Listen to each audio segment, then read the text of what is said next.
So I just had a thought whilst I was going upstairs and then came back downstairs. You know, when you're talking to yourself in your head, you're thinking to yourself, or even when you talk out loud, I do that all the time, man. I'm always talking out loud to myself, trying to figure things out, trying to solve problems, imaginations, fantasies, dreams. I've been meditating recently. I've been meditating quite a bit, and I've recently, well, I actually had this realization a long time ago. But I asked myself the simple question: Who am I talking to? Like, there can't be me talking to me. That doesn't make sense because I am me, right? Like, there can't be me here and me there, and me trying to explain something to myself because that would mean that there's two me's. So, I, the thing that's talking, the thing that's thinking, the thing that's rationalizing, I am talking to something. I'm directing my observations or ideas or my fantasies or my dreams or my hopes or my everything, my love, my emotions. I'm directing it to something. Who am I talking to? And there is a living response to this. If you look at all these philosophies out there, like the Hermetic philosophies and the law of attraction and the law of polarity and the Freemasons, even, I mean, I think all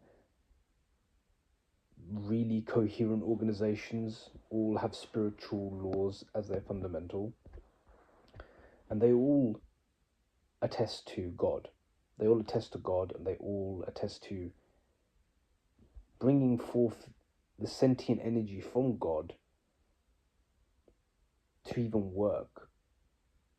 Now, there's a lot of problems with that, and I don't want to think about that too much right now, because already, as I said that, there's so many problems inherent in there.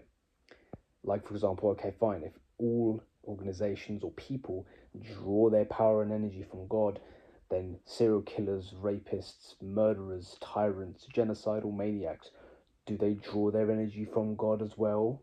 Because they must do. And my answer is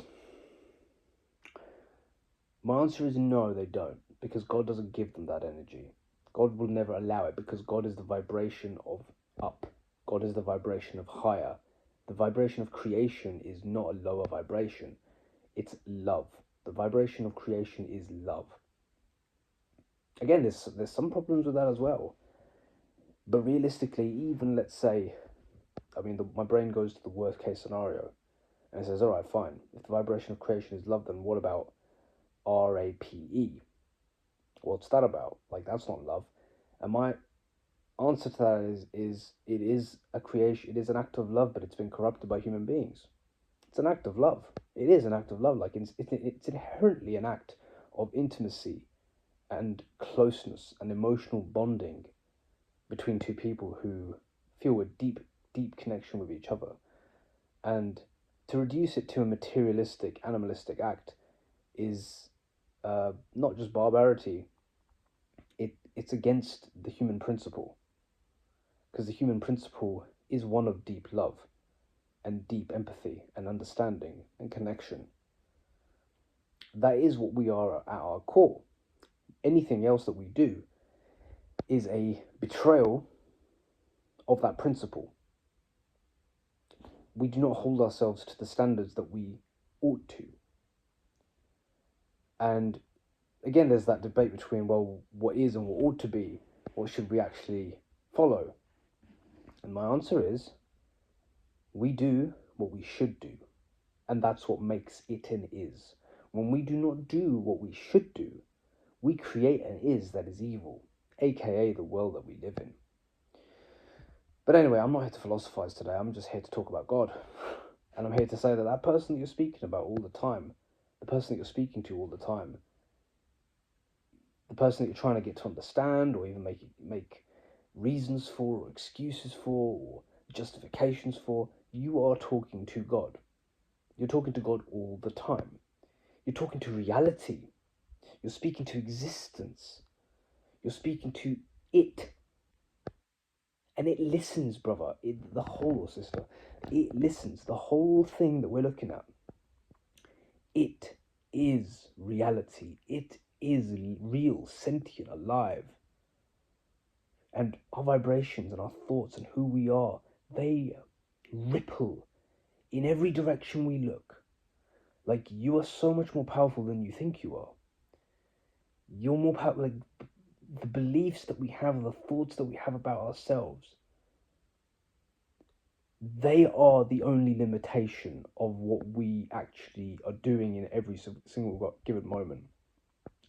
Like, if you just think that people around you are more sensitive than you think, that they're more self-conscious than you think. Like, if you think you're self-conscious, they are more self-conscious than you. If you think you're envious, they are more envious than you. If you think that you are anxious, they are more anxious than you. Now, they might look like they're not, and they might do a good job of pretending that they're not. I don't do a good job of pretending I can't, mainly because I don't want to. If I wanted to, I really could, but then I think I'd just go madder than I already am, but you got to be good at something, I think. So I'm good at a few things, but I'm getting better at things every day, inshallah. But the point I'm trying to make here is God's working every single moment. Every single moment, reality is making sense. And you, my friend, if you just tap into that energy of the present moment, of light, of authenticity, you will tap into God. You will tap into what truth is, because that's what it is. It's truth. The truth of the present moment is God, and it's the truth of you, and it's the truth of who you are. So, like, the reason why I'm sparking these thoughts is because I've started a recent job, and it's okay. It's an okay job. I'm not gonna say it's not an okay job. It's all right. It's a really, really all right job. It's a good job. It's a job where I'm in the NHS. It's banal in the form that I'm not exactly like over the moon, but I'm also not exactly under the moon. I'm kind of in the middle. I'm like, okay, well, it's a decent job. It's a decent platform. It's a place for me to help people. It's a place for me to feel accomplished at the end of the day. It's a hard job. I'm not going to say it's an easy job. It's definitely a hard job, but it's meaning is found in the hardship. It ain't found in easy. I've had easy jobs before. In fact, I just came from a very, very easy job, and it was all right, but it wasn't exactly the most meaningful.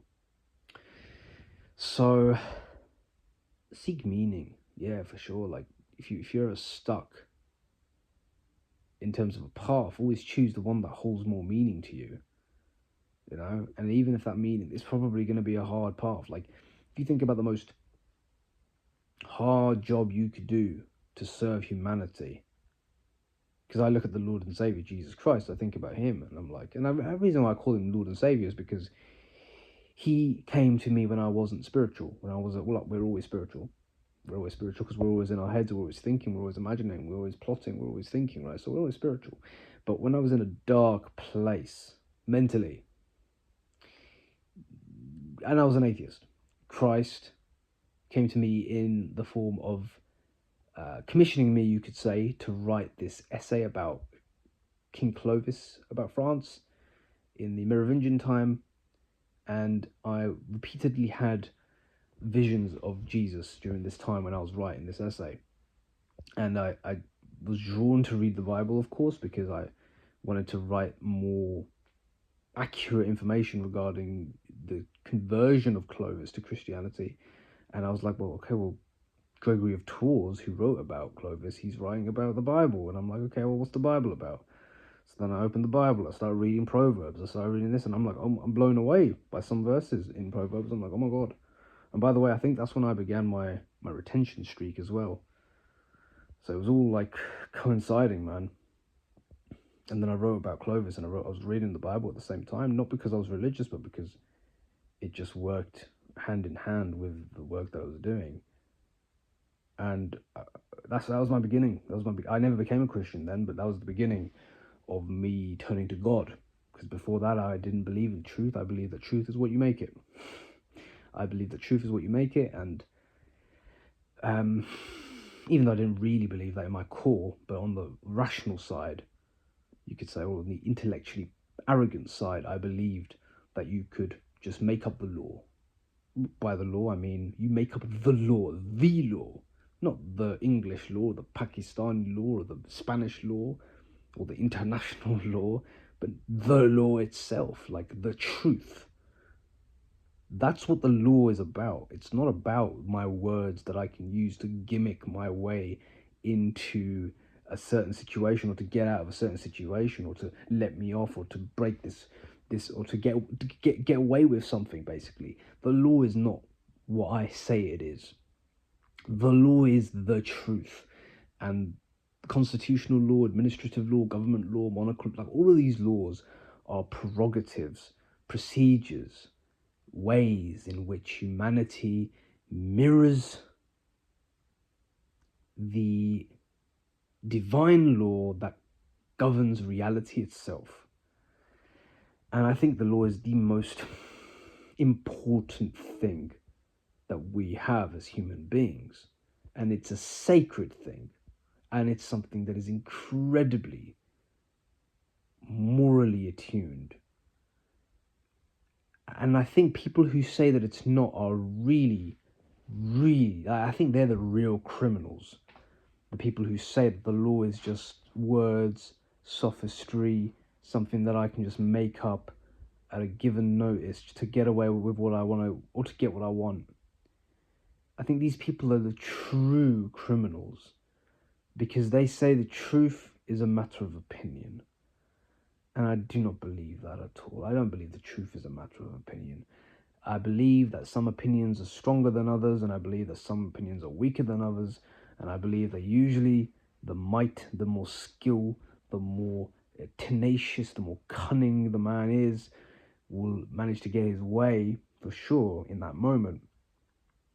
But I believe that the truth, which is rooted in real justice, is not something that can be made up. It's something that everyone knows.